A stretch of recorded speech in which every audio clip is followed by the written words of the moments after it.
need to figure out all the stuff that Vinny had when he played this, because Vinny had a widescreen hack, a high-resolution texture hack, and had the game running in 60 frames per second, and disabled the heat shimmer, and I want to know how he did it. So I'm going to have to look that up. You certainly do look up to that creature. What, Vinny? Mm-hmm. Is there a reason I shouldn't? Not that I know of.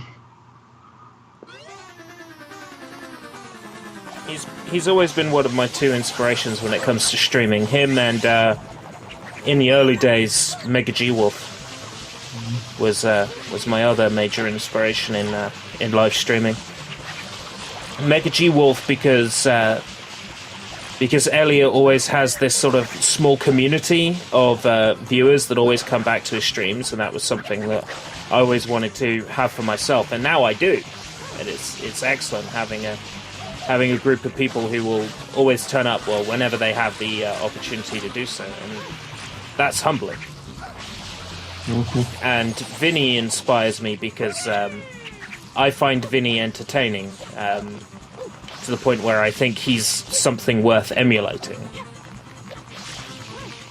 I can't remember if Mega G Wolf is one of these people I knew a long time ago.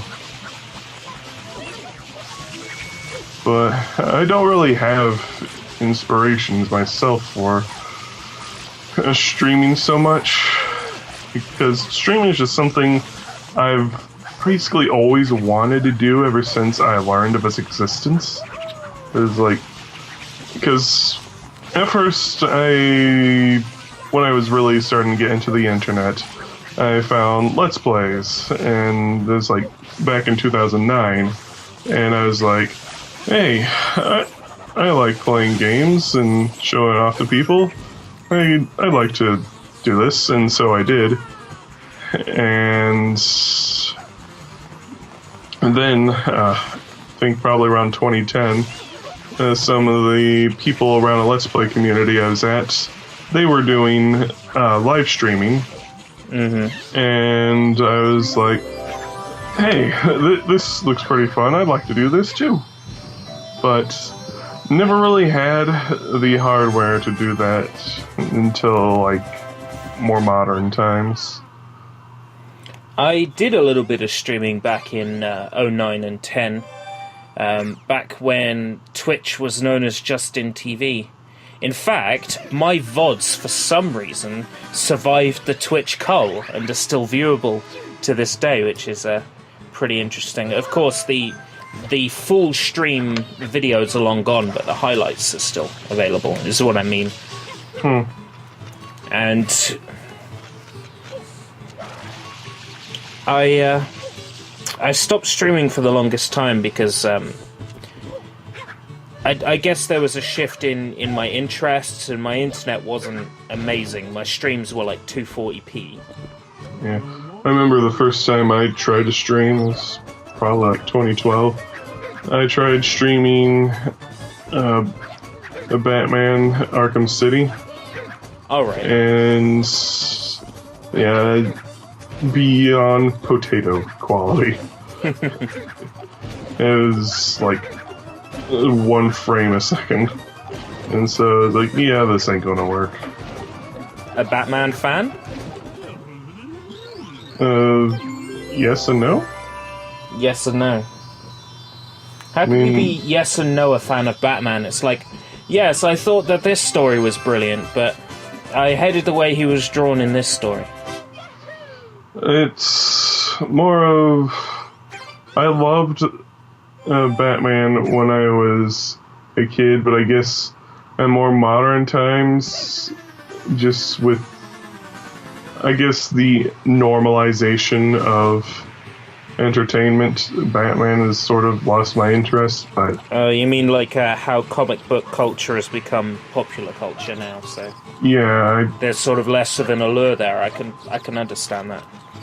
Video games has certainly become like that for me. Like, I remember when I was villainized and marginalized for liking video games, which I still am to a certain extent, because, you know, we don't really have to get into it, but the people who want to take our video games away. But I mean, who am I kidding? I don't miss being fucking marginalized. Of course not. What I mean is I miss video games having that allure, niche culture, because they were niche. Yeah, I think that's the word I'm looking for. Like nowadays, because video games are in every single household, every family has a Wii or whatever. It's like gone are the days when being a gamer, you know, was something that was that I admired being. Yeah, it was a specialized hobby. Yeah. It's like nowadays, if you're a gamer, you're a misogynist, you know. It's either a misogynist or just like everybody else.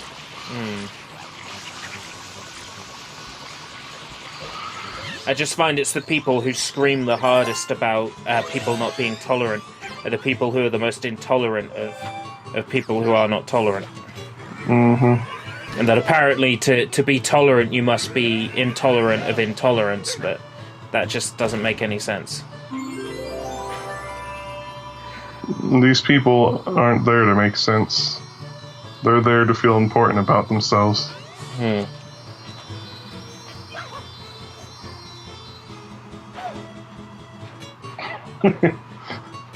Nice one. You're not who I'm looking for. Are you gonna go collect that shine, or? I don't know. I've earned a shine. I don't need it. And this reminds me of the impossible rocket nozzle box. Because I believe it is in this building. I don't recall if it was actually discovered by this time yet. I mean, there's just so much that has happened with Super Mario Sunshine in just a few years' time. And I say a few years, it was like 5 years ago I recorded this thing. But yeah, 5 years is forever too when it comes to speedrunning tricks and glitch hunting. There was a lot of stuff discovered, but there was also a lot of fake discoveries as well in Super Mario Sunshine. Like people claiming stuff was there that actually wasn't. Like what? That apparently there was a swastika made of coins underneath one of the levels, which was of course fake. And like the secret swastika room inside of Super Mario World.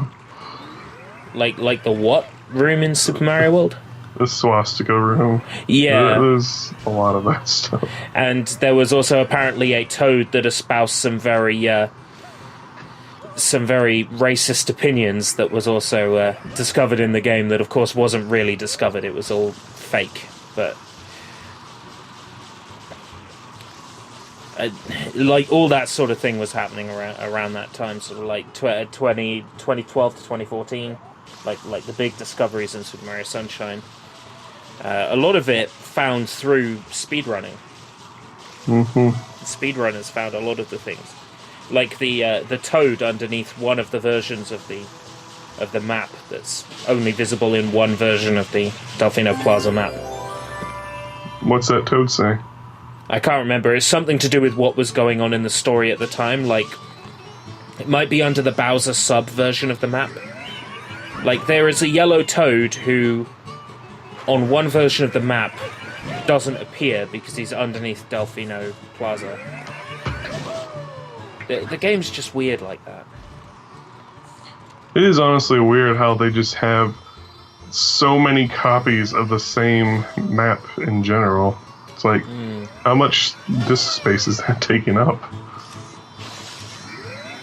Well, I downloaded the 3D geometry before to take a look at it in Maya, because I was planning to import it into a Hat in Time, but it proved more difficult than I realized it would be.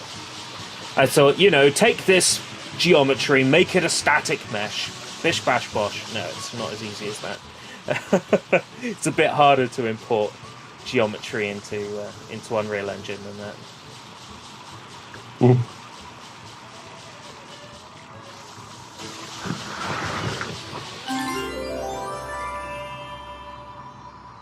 had this crazy idea at one point, like, what if you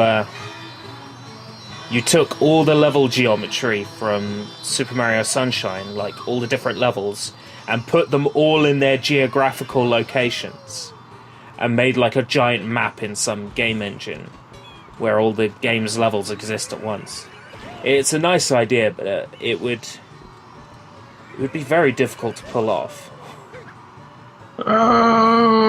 Culling of objects would probably be the best way to go about it. Well, like Maybe. streaming. Well, like streaming parts of the environment when you're near to it. Yeah. You're trying to do the outside the island skip. You almost pulled it off. Yeah. I think there are better ways of pulling it off now, but this was basically the way we knew back then. Well, there's like sidestepping out of the building with the destroyable boxes or something nowadays. It's apparently a good method of doing it. Yeah.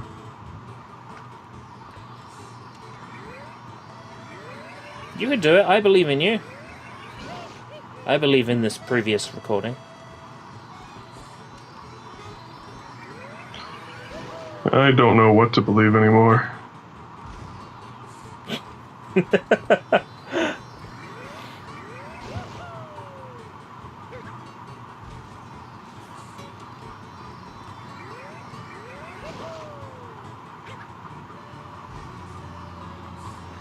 I'm just not getting at the right spot to pound through the door.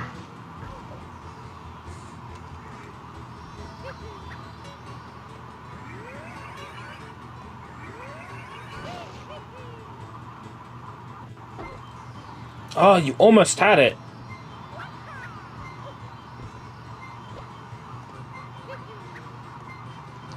You know, this might be easier to do using modern rocket storage. Which is also a trick that didn't exist at this time. Back in these days, rocket storage was basically contained to ropes that you could be hit off of.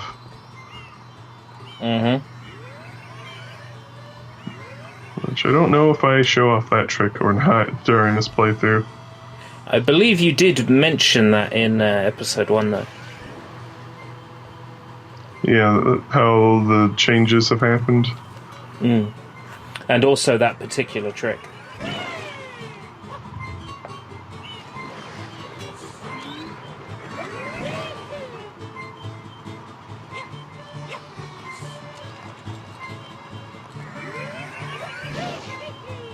Still convinced you can get over here without the rocket nozzle, but I haven't done it myself personally, nor have I seen other people do it. I think you can, with like a combination of spin jumps and clever hovering, you can probably do it.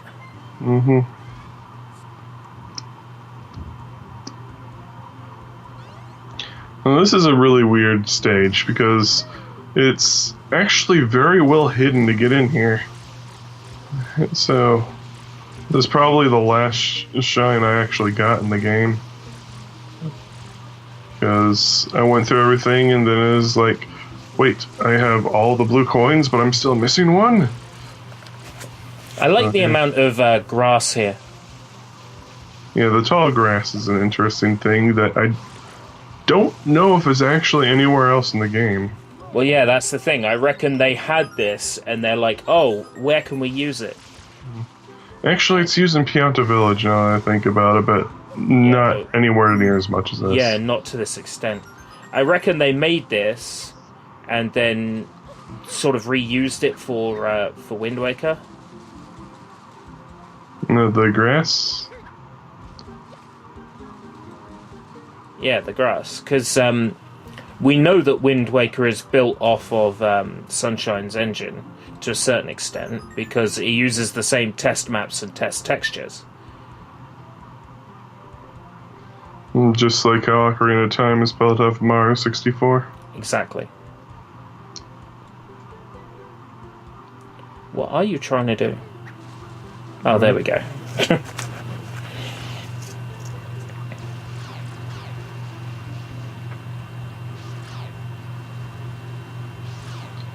I'd be inclined to believe that this is actually just a test level that they made, but they made it playable just because it already existed, so might as well. You know what? I believe you. I think that is actually a very believable theory, because it would explain the existence of the annoying grass. It would explain the weird geometry, like these wooden platforms in the middle.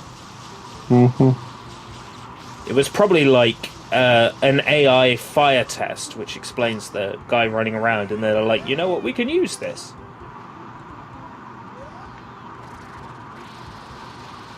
It'd be interesting to find out how a lot of the stuff goes down, but you never know if anyone will ever say anything, or if they'll even speak the truth just to make themselves look cooler and be like, oh no, this wasn't test, this was put in intentionally as an awesome level. Yeah, well, Shigeru Miyamoto has been known to say nonsense like that in the past. Yep. It's like, oh yes, well, I guess you could consider Minus World in Mario 1 an intentional secret, seeing as it doesn't crash the game or anything. It's like, that isn't what intentional secret means, you fucking idiot.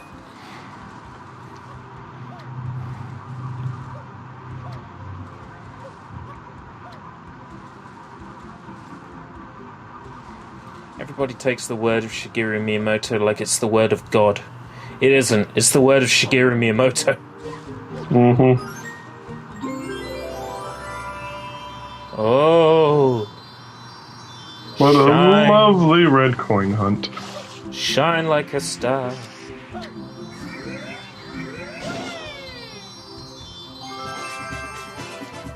Well, that was an annoying level. Yeah, I suppose so.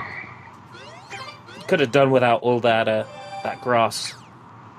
Yep. And all the goals seem disconnected. What do you mean? Well, killing an enemy is a different goal to putting out a Pianta who's on fire, which is a different goal to finding a red coin hidden underneath a destroyable watermelon block. I mean, like... Which is probably why it was just a test level. They were just testing all these things. None of the goals are at all connected.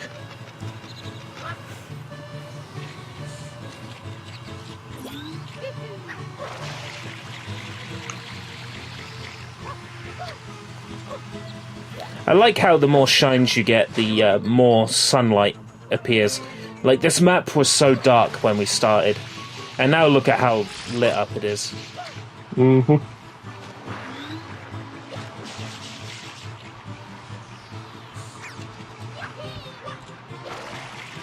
Coming close to the end of this episode. Oh, are we? Oh. Of course, there might be an entirely... Oh no, it would be the cut-off of this very same episode as well. Of course. I was thinking maybe there's time for another episode, not in 2 minutes there isn't.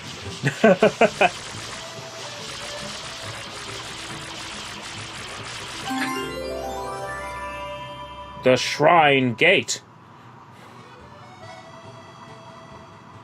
It's one of the more fun things about the Japanese translation, is they called it the Shrine Gate instead of the Shine Gate. Well, it could be the Shine Shrine. Well, they didn't call it that either. They called it the Shrine Gate. It's the Shine Shrine that the Shrine Gate is to. By the will of Shrine's Gate. Of course, that reference would be lost on you. You need to watch Steins Gate.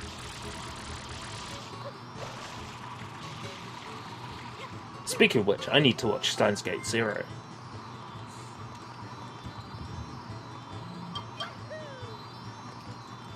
That was a notification that immediately muted itself. Okay, then.